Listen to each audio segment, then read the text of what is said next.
모닝 브리핑입니다. 전거래 국내 증시는 모처럼 컨디션이 굉장히 좋았죠. 반등다운 반등이 나왔던 금요일장이었습니다. 네, 맞습니다. 하지만 금요일 뉴욕 증시에서는 엔비디아가 급락을 하면서 투심이 좀 위축된 모습이었는데요. 과연 오늘 국내 증시에 또 반도체주들에 어떤 영향을 미칠지 좀 주목해봐야 될 것 같습니다. 네, 맞습니다. 그래도 금요일 모처럼 기관의 수급이 유입되면서 수급도 굉장히 견조했는데 부디 금요일장의 반등이 일일천하가 아니길 바라면서 모닝 브리핑 지금 바로 출발하겠습니다. 모처럼 환율, 수급, 지수 이 세 박자가 잘 맞아떨어진 반등이 나왔던 전거래일. 그러나 우리의 마음이 편할 수 있었던 시간은 딱 토요일 오전 6시까지였습니다. 엔비디아의 급락과 함께 필라델피아 반도체 지수 4% 넘는 급락이 과연 오늘 국내 반도체주 투심엔 어떤 영향을 줄지 관심이 쏠리고 있는 상황인데요. 그럼 우린 전일장 내용부터 천천히 정리를 해보겠습니다. 3월 8일 금요일장 한마디, 사이 좋은 수급, 사이 좋은 테마입니다. 파월 의장의 비둘기 파적 발언에 힘입어 달러에 대한 원화 가치가 11원 넘게 빠졌던 이날 오랜 기간 집을 나가 있었던 기관의 수급도 7천억 원 가까이 들어오며 외국인의 수급도 다시 매수로 전환되며 사이좋은 쌍끌이 매수가 유입됐고요. 또 SK하이닉스를 필두로 한 반도체, 전고체를 필두로 한 2차 전지, 바이오, 엔터까지 강하게 올라주며 특정 테마로의 쏠림 현상도 없었던 테마에서도 사이좋은 모습을 확인할 수 있었던 금요일장. 그럼 구체적인 마감 수치와 수급 동향은 어땠는지 확인해보고 오시죠. 네, 말씀하신 것처럼 지난 금요일장은 시원하게 올라줬습니다. 파월 의장이 올해 금리 인하를 시사하는 발언을 하자 이 점이 긍정적으로 작용했고요. 또 외국인과 기관의 매수세가 유입됐기 때문입니다.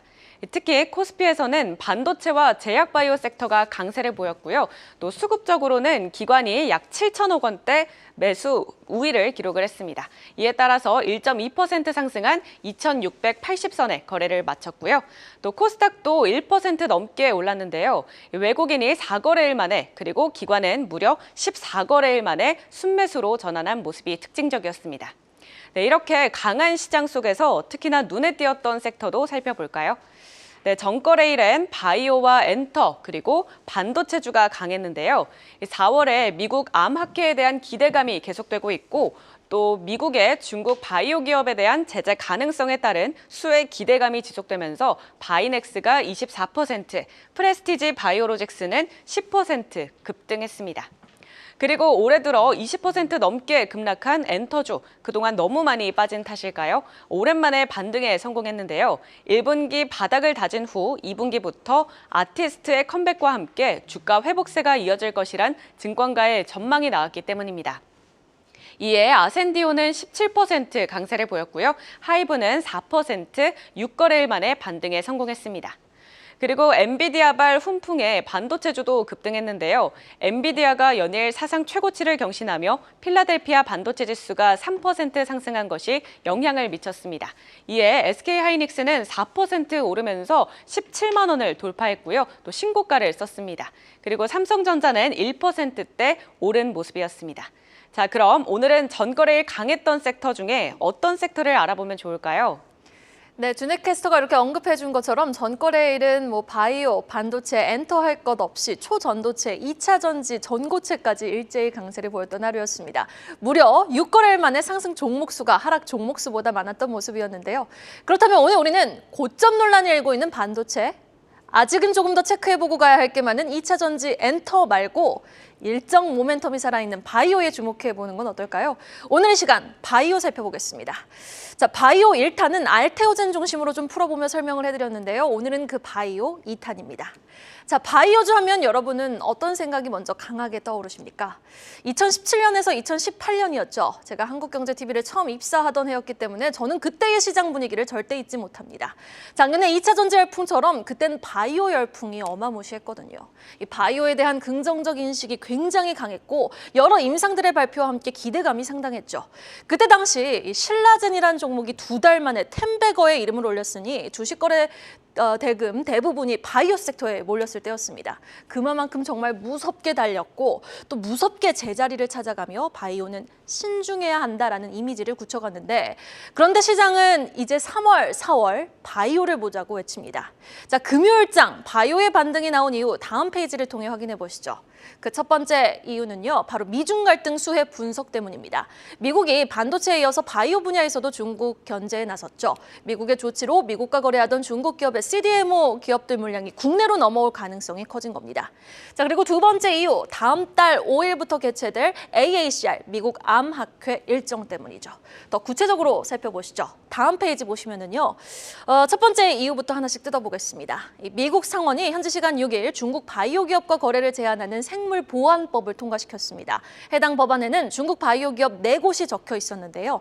글로벌 CDMO 3위, 그러니까 현재 삼성바이오보다 시장 점유율이 조금 더 높은 중국 우시앱텍의 계열사 우시바이오로직스가 적시돼 있었던 거죠. 지금 우시바이오로직스가 찍어내는 매출 66%가 미국에서 발생을 하고 있다고 하거든요. 그 물량 상당 부분이 이제 삼성바이오, 우리 기업으로 흘러올 수 있는 거겠죠. 삼성바이오 지난주 내내 강하게 반등한 이유가 되겠습니다. 또 비만 치료제 쪽도 지금 생산 시설이 턱없이 부족하다고 하는데 한미약품 비만약 생산 규모가 글로벌 수준으로는 크진 않지만 일부 물량 생산이 가능하기에 또 수혜주로 거론이 되고 있습니다. 그 다음 상승의 배경, AACR 학회 일정 때문입니다. 유독 이번 암학회에 대해서 더욱더 기대감이 실리는 이유는요, 바로 알테오젠의 주가 급등과 맞물려 화이자가 공식 석상에서 ADC에 모든 것을 걸겠다라는 의지를 천명했기 때문입니다. 자, ADC, 이 항체와 약물의 접합체로 알려진 ADC, 이 기업 사활을 걸겠다라고 밝히면서 국내 증시에서 레고캠바이오를 불을 지핀 모습이었고요. 또 이를 필두로 학회 참가 기업들은 순환매가 도는 모습이었습니다. 자, 또 다른 근거도 살펴볼까요? 바로 역사적인 통계를 꼽아볼 수 있겠는데요. 2019년에서 2022년 바이오 광풍이 꺼지고 좀 잠잠했을 시기, 이때 코스닥 제약지수 수익률을 살펴보시면 연말과 또 3월, 4월에 유독 강하다는 사실을 확인할 수 있는데요. 본격적으로 3월부터 AACR 초록 공개가 있으니 통계적으로도 3월, 4월은 학회 일정 모멘텀을 가장 잘 반영해준 시기였습니다. 그 다음으로는 금리 인하라는 부분도 충분한 상승 배경으로 꼽아볼 수 있겠죠. 바이오 장세의 근본은 금리 인하라 해도 과언이 아닙니다. 우리 연말부터 금리 인하 기대 있으니 24년엔 바이오가 각광을 받을 수 있지 않을까, 이런 질문 방송에서 가장 많이 던졌었죠. 지난주 파월 연준 의장의 청문회 발언 이후 다시 한번 부각된 금리 인하에 대한 긍정적 시그널이 그 네 번째 근거가 되겠습니다. 금리가 낮아지면 이자 비용도 낮아지고 투자도 늘어날 수 있으니 제약바이오 업종에 긍정적인 영향을 줄 수 있겠습니다. 자, 그럼 관련주 정리해 보시죠. 글로벌 CDMO 4위 기업 삼성바이오로직스. 지금 글로벌 3위 중국 기업의 물량이 대거 유입될 수 있다는 기대감 속 주가는 금요일 장중 84만 원을 돌파합니다. 또 비만약 치료제 대장주죠. 한미약품도 살펴볼까요? 전거래일 5% 넘게 올라 33만 원을 탈환했지만 주가는 2월부터 쉽사리 박스권에서 벗어나지 못하고 있습니다. 이어서 레고캠바이오입니다. 이번 미국 암학회에서 5개의 파이프라인 발표를 예고했는데요. 주가는 지난 6개월간 109%나 급등, 사상 최고가를 경신했지만 해외 주요 ADC 업체들 대비 여전히 저평가되어 있다는 분석입니다. ABL 바이오도 확인해 보시죠. 이번 학회에서 신규 이중항체 파이프라인의 새로운 연구 결과를 발표합니다. 지난주부터 거래량이 강하게 유입되는 모습이었습니다. 마지막으로 HLB 보시면은요, 연초부터 아주 무섭게 치고 올라오고 있죠.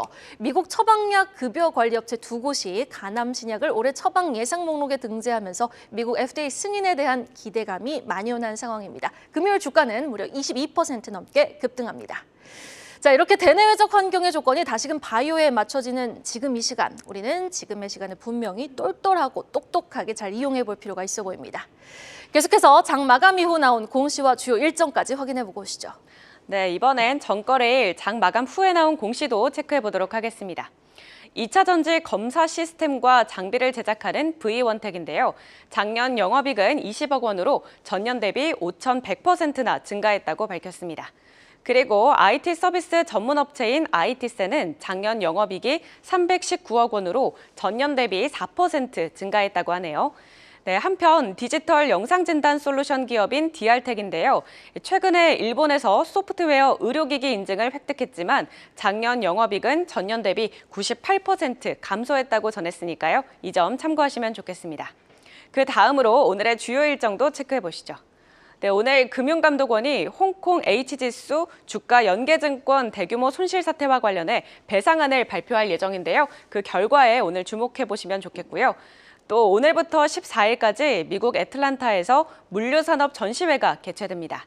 이는 세계 최대 규모의 물류산업 전시회로 로봇을 비롯한 각종 물류산업과 관련된 최신 기술과 트렌드를 확인하는 자리니까요. 오늘 로봇주들의 주가 흐름도 체크해 보시면 좋겠습니다.